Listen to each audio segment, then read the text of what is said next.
Agradecer a vosa presencia aquí.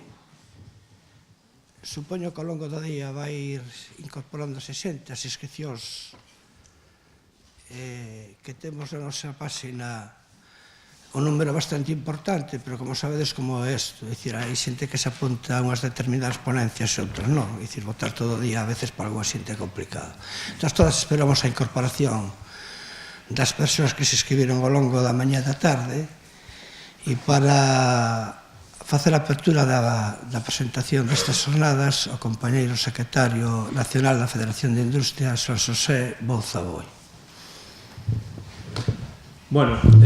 bos días a todos e a todas. Primeiro, en nome da Federación de Industria da CIGA e tamén en nome da Confederación Intersindical Galega daqui da comarca de Ferrol, pois, bueno, levábamos tempo traballando en facer algún tipo de acto como este, onde pudéramos un pouco ilustrarnos todos, porque é do que se trata,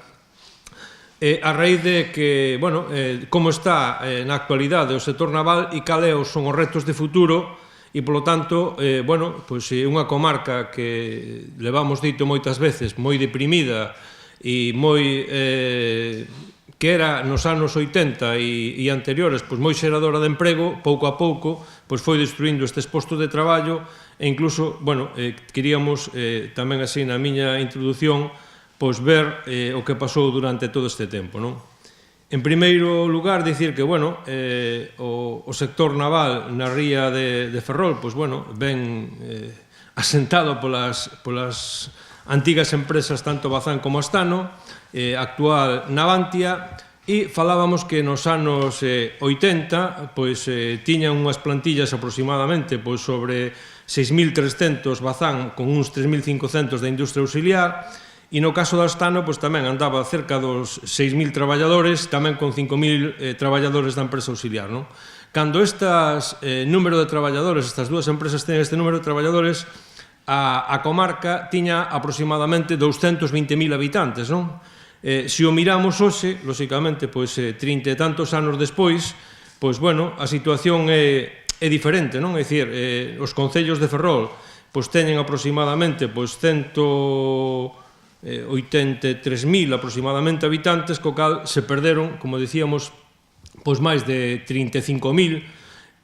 Polo tanto, bueno, notase que unha situación nunha comarca puxante como era, vese como a poboación, ao ir perdendo peso industrial, tamén vai perdendo poboación, non? A estes datos, lóxicamente, sempre estamos falando de que son datos das propias empresas, non? Pero, bueno, tanto eses eran datos que a propia Consellería de Industria ten facilitado, incluso o propio Instituto Nacional de Estadística, tamén nos din que porque cada emprego que se perdía na industria, se perdían 3 en servicios, non? Entón, claro, se multiplicamos todos estes datos, o que tiñamos, co que se leva perdido na industria, co que se leva perdido en servicios, estamos falando aproximadamente que tamén no sector servicios estaban perdendo un sobre 2.300, 2.500 empregos ano, non? Bueno, dáse tamén a curiosidade de que Ferrol, por esta situación de perder poboación, a poboación que sigue asentada na comarca é unha poboación moi avellentada, por dicir algún xeito, non? É dicir, a media de idade, estuvemoslo vendo tamén, e era curioso que en este momento son 49 anos aproximadamente, son 3 anos máis de media que a media galega, e incluso 9 máis que a media española, é dicir, polo tanto, é dicir que hai unha poboación moi envellecida, como decía, e incluso cerca entre o 27, case chegando ao 28% da poboación ten máis de 64 anos, non? Aquí na propia comarca, non? Bueno, entón, danos esta cifra, lóxicamente, que, bueno, é preocupante, e entonces, bueno, como decíamos tamén ao principio, ao inicio da nosa lema que puxemos para levar a cabo esta xornada, entendemos que o sector naval ten que ser, é dicir, ten que seguir sendo o motor económico da comarca de Ferrol, e na medida en que os propios asteleiros teñan carga de traballo, lóxicamente, tamén nos entendemos que esta sangría de perda de poboación se vai a parar, incluso, bueno, esperemos que a poboación se volva a sentar outra vez, e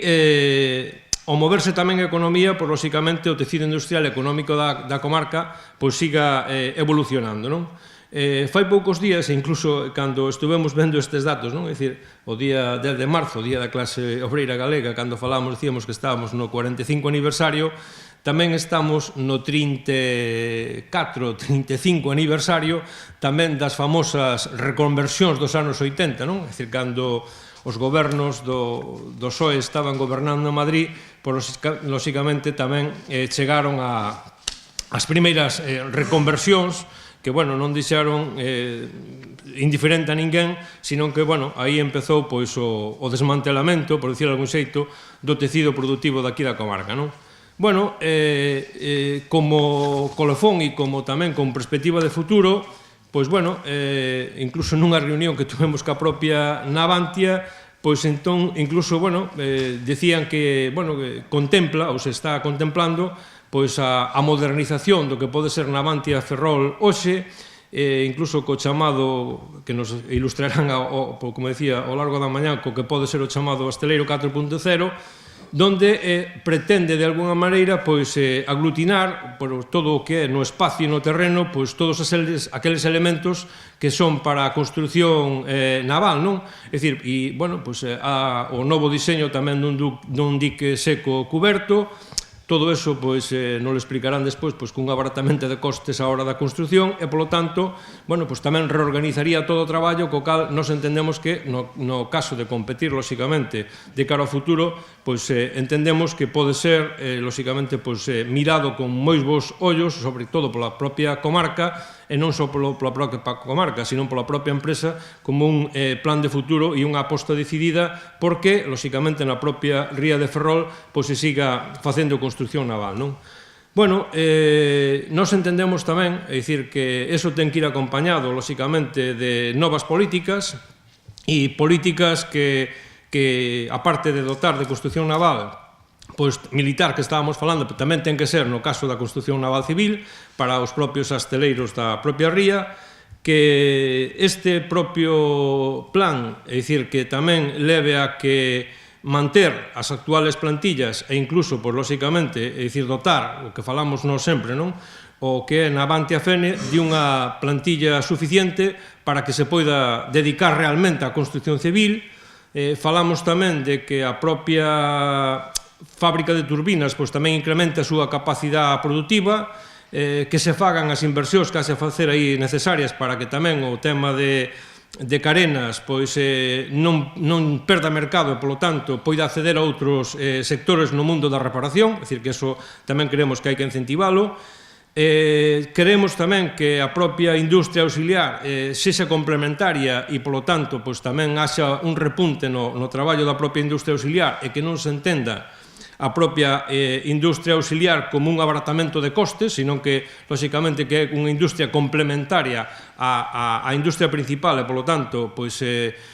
teña un papel e un peso específico a hora de xenerar riqueza na comarca e, polo tanto, todo isto, pois, nos levaría consigo a que o que dicíamos antes, a propia sangría despoboacional que está pasando na propia comarca, pois, lóxicamente, ao desenrolar todos estes plans, pois, lóxicamente, a dinamización da propia economía, pois, como dicíamos, chegue a asentar poboación na propia comarca, non? Bueno, o que me corresponde a min por parte da Federación de Industria da CIGA é, como vos dicía ao principio, agradecer a vosa presencia. Ao longo do día, pois, compañeiros e compañeiras irán entrando, como decía o compañeiro Milocho, porque, bueno, se anotaron a unhas ou outras ponencias, e, polo tanto, bueno, pois, agradecervos que a estancia en Ferrol, pois, os que sodes de fora, pois, sea moi agradable, e, polo tanto, bueno, sabemos que este tipo de xornadas, pois, son así un pouco tamén pesadas moitas veces, porque, bueno, é dicir, son máis técnicas que é outra cousa, e, polo tanto, bueno, esperemos que sean levadeiras para todos, e, como decíamos, aínda que no propio programa pois non o tiñamos así moi contemplado, que o fixemos así moi espeso tamén, pois sí que a media mañán entre unha ponencia e outra pois daremos aí 10-15 minutos para tomar un café e tamén poder así estirar as pernas e o corpo, non? Eu, pola miña parte, pois nada máis, agradecervos a vosa presencia e que sean, pois, estas jornadas, como decía, pois unha ilustración para todos no que pode ser os retos do sector naval na ría de Ferrol de cara ao futuro. Nada máis, moitas gracias.